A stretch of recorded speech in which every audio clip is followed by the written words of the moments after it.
যুক্তরাষ্ট্রের বহুদিনের দম্ভ এবার মাটির সাথে মিশিয়ে দিচ্ছে ইরান।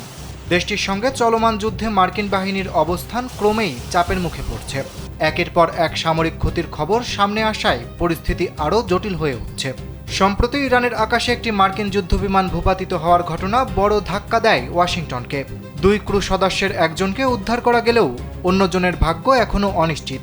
এর মধ্যেই শুক্রবার আরেকটি মার্কিন যুদ্ধবিমানেও আঘাত হানে ইরান। যদিও ওই পাইলট নিরাপদে বের হয়ে আসতে সক্ষম হন, তবুও একই দিনে 2 যুদ্ধবিমান ক্ষতিগ্রস্ত হওয়ায় যুক্তরাষ্ট্রের সামরিক সক্ষমতা নিয়ে প্রশ্ন উঠেছে।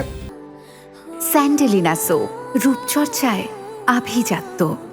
এদিকে পেন্টাগনের তথ্য অনুযায়ী এখন পর্যন্ত এই যুদ্ধে অন্তত 13 জন মার্কিন সেনা নিহত এবং 365 জন আহত হয়েছেন, যা সংঘাতের মানবিক ও সামরিক খরচকে স্পষ্ট করে তুলছে।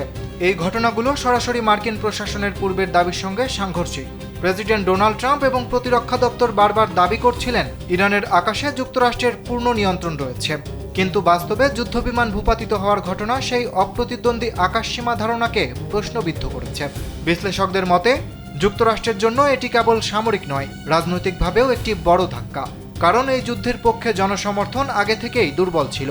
এখন বাড়তি প্রাণহানি, অনিশ্চয়তা এবং জ্বালানির দাম বৃদ্ধির প্রভাব মার্কিন জনগণের অসন্তোষ আরও বাড়িয়ে তুলেছে। আর সেই রোষানলে জ্বলছে খোদ মার্কিন প্রেসিডেন্ট ডোনাল্ড ট্রাম্প।